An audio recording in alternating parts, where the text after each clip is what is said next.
Good morning. It's time for Bible and coffee. Got my coffee and I have my Bible. And today is day 44 of the 1 year chronological Bible reading. February 13th. Today we're going to go through Exodus chapter 37 through chapter 39, verse 31. And we're going to start off with chapter 37 and 38, talking about the building of everything for the tabernacle, the ark, the table, the lampstand, incense altar, altar of burnt offering, wash basins, and the courtyard and materials. So let's go ahead and get started, shall we? Let's start with the ark. The ark. Bezalel made the ark of acacia wood, 2.5 cubits long and 1.5 cubits wide and 1.5 cubits high. He overlaid it with pure gold, both inside and out, and made a gold molding around it. He cast 4 gold rings for it and fastened them to its 4 feet, with 2 rings on one side and 2 rings on the other. Then he made poles of acacia wood and overlaid them with gold, and he inserted the poles into the rings on the sides of the ark to carry it. He made the atonement cover of pure gold, 2.5 cubits long and 1.5 cubits wide. Then he made 2 cherubim out of hammered gold at the ends of the cover. He made 1 cherub on one end and the second cherub on the other. The 2 ends he made them of one piece with the cover. The cherubim had their wings spread upward, overshadowing the cover with them. The cherubim faced each other, looking toward the cover. Could you imagine seeing this ark? Pretty cool. All right, let's talk about the table. You know, we talk a lot about the ark, trying to find the ark of the covenant. But what about all these other things? The altars they made, the table, the wash basins. Have they found any of that? If you guys know, leave a comment in chat. I'm not aware. Anyway, let's get on to the table. They made the table of acacia wood, 2 cubits long, 1 cubit wide, and 1.5 cubits high. Then they overlaid it with pure gold and made a gold molding around it. They also made around it a rim, a handbreadth. I wonder we'll have to check out these footnotes to see how much a handbreadth is. Okay, they also made around it a rim, a handbreadth wide, and put a gold molding on the rim. They cast 4 gold rings for the table and fastened them to the 4 corners where the 4 legs were. The rings were put close to the rim to hold the poles used in carrying the table. The poles for carrying the table were made of acacia wood, and they were overlaid with gold. And they made from pure gold the articles for the table, its plates and dishes and bowls, and its pitcher for the pouring out of drink offerings. For the lampstand, they made the lampstand out of pure gold. They hammered out its base and shaft and made its flower-like cups, buds, and blossoms of one piece with them. 6 branches extended from the sides of the lampstand, 3 on one side and 3 on the other. 3 cups shaped like almond flowers with buds and blossoms were on one branch, 3 on the next branch, and the same for all 6 branches extending from the lampstand. And on the lampstand were 4 cups shaped like almond flowers with buds and blossoms. 1 bud was under the first pair of branches extending from the lampstand. A second bud was under the second pair, and a third bud under the third pair, 6 branches in all. The buds and the branches were all of one piece with the lampstand, hammered out of gold. They made it 7 lamps, as well as its wick trimmers and trays of pure gold. They made the lampstand and all its accessories from 1 talent of pure gold. The altar of incense. They made the altar of incense out of acacia wood. It was square, a cubit long and a cubit wide and 2 cubits high. Its horns of one piece with it. They overlaid the top and all the sides and the horns with pure gold and made a gold molding around it. They made 2 gold rings below the molding, 2 on each of the opposite sides, to hold the poles used to carry it. They made the poles of acacia wood and overlaid them with gold. They also made the sacred anointing oil and the pure fragrant incense, the work of a perfumer, and the altar of burnt offering. They built the altar of burnt offering of acacia wood, 3 cubits high. It was square, 5 cubits long and 5 cubits wide. They made a horn at each of the 4 corners, so that the horns and the altar were of one piece, and they overlaid the altar with bronze.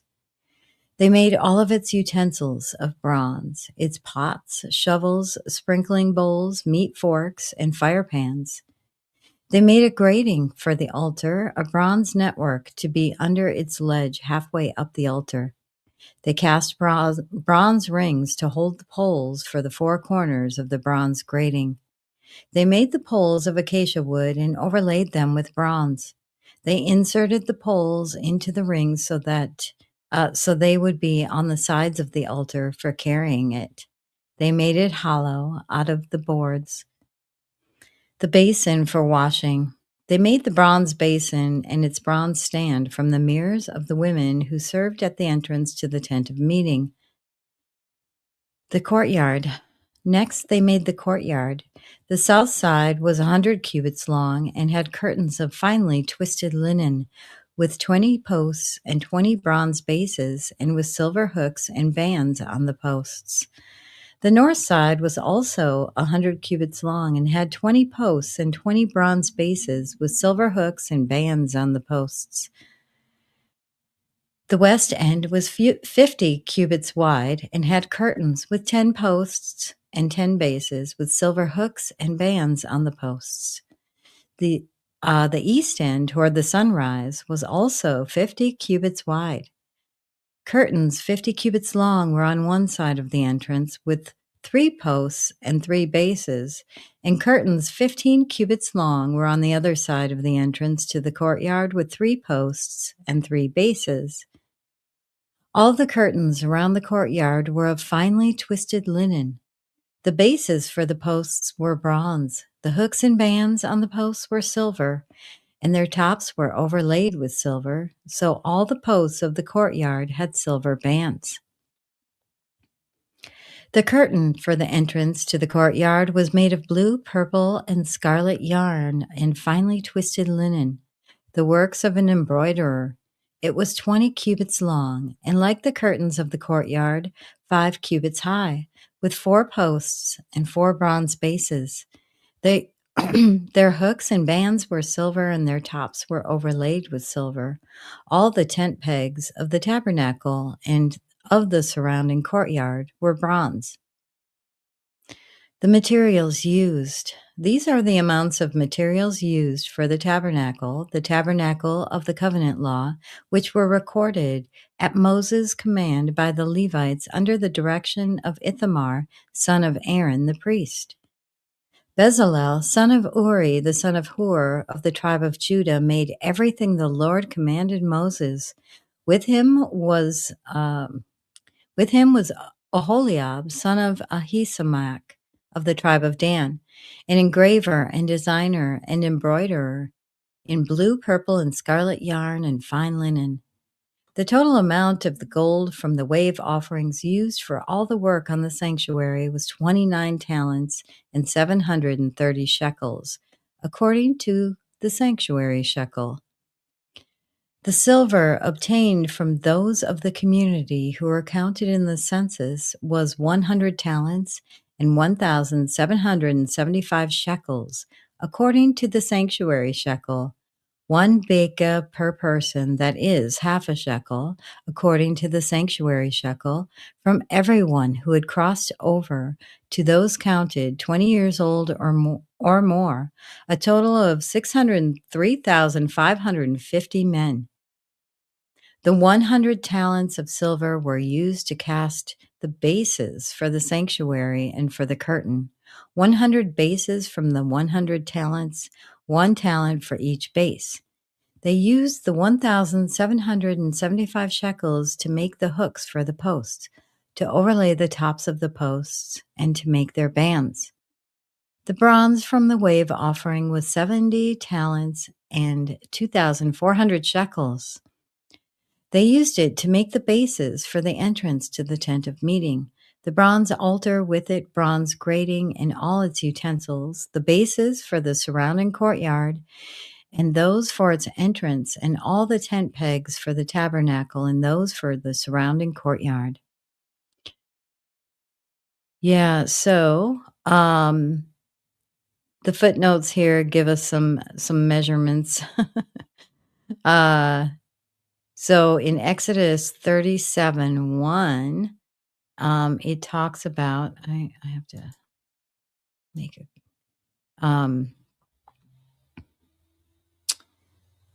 it talks about making the ark of acacia wood 2.5 cubits long, 1.5 cubits wide, and 1.5 cubits high.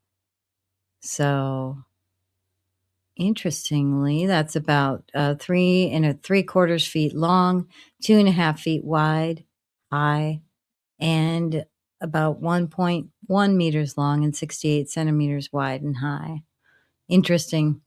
The measurements are pretty interesting. I won't go through all of them, but so that covers all the building of all the materials in the building of all the furnishings that went into the tabernacle.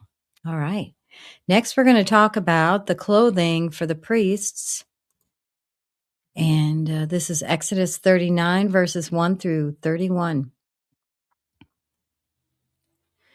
The priestly garments. From the blue, purple, and scarlet yarn, they made woven garments for ministering in the sanctuary. They also made sacred garments for Aaron, as the Lord commanded Moses.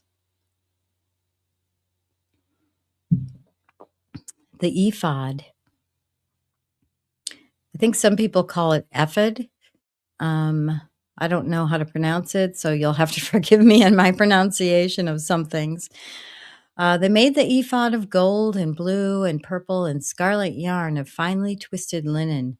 They hammered out thin sheets of gold and cut strands to be worked in the blue, purple, and scarlet yarn and fine linen, the works of a skilled hands. They made shoulder pieces for the ephod, which were attached to 2 of its corners so it could be fastened. Its skillfully woven waistband was like it, of one piece with the ephod, and made with gold and with blue, purple, and scarlet yarn, and with finely twisted linen, as the Lord commanded Moses. They mounted the onyx stones in gold filigree settings and engraved them like a seal with the names of the sons of Israel. Then they fastened them on the shoulder pieces of the ephod as memorial stones for the sons of Israel, as the Lord commanded Moses. For the breastpiece, they fashioned the breastpiece, the work of a skilled craftsman. They made it like the ephod, of gold and of blue, purple, and scarlet yarn, and of finely twisted linen. It was square, a span long and a span wide, and folded double. Then they mounted 4 rows of precious stones on it. The first row was carnelian, chrysolite, and beryl. The second row was turquoise, lapis lazuli, and emerald. The third row was jacinth, agate, and amethyst. The fourth row was topaz, onyx, and jasper. They were mounted in gold filigree settings. There were 12 stones, one for each of the names of the sons of Israel, each engraved like a seal with the name of one of the 12 tribes. Have they ever found this either? I mean, stones don't dissipate with age. The linens might, but the gold in the stones? Let me know in comments if if archaeologists have discovered any of these things. All right, for the breastplate, I just wanna see one thing. A span. Hmm. We'll see how long a span is. All right, for the breastpiece, they made braided chains of pure gold like a rope. They made 2 gold filigree settings and 2 gold rings and fastened the rings to 2 of the corners of the breastpiece.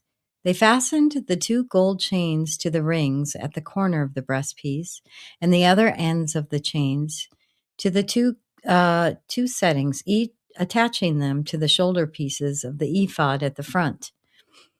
They made 2 gold rings and attached them to the other 2 corners of the breastpiece on the inside edge next to the ephod. Then they made 2 more gold rings and attached them to the bottom of the shoulder pieces on the front of the ephod, close to the seam just above the waistband of the ephod. They tied the rings of the breastpiece to the rings of the ephod with blue cord connecting it to the waistband, so that the breastpieces would not swing out from the ephod, as the Lord commanded Moses. Other priestly garments? They made the robe of the ephod entirely of blue cloth, the work of a weaver, with an opening in the center of the robe like an opening of a collar, and a band around this opening so that it would not tear. They made pomegranates of blue, purple, and scarlet yarn and finely twisted linen around the hem of the robe. And then they made bells of pure gold and attached them around the hem between the pomegranates. The bells and pomegranates alternated around the hem of the robe to be worn for ministering as the Lord commanded Moses. For Aaron and his sons, they made tunics of fine linen, the work of a weaver, and the turban of fine linen, the linen caps, and the undergarments of finely twisted linen. The sash was made of finely twisted linen and blue, purple, and scarlet yarn, the work of an embroiderer, as the Lord commanded Moses. They made the plate, the sacred emblem, out of pure gold and engraved on it, like an inscription on a seal, "Holy to the Lord."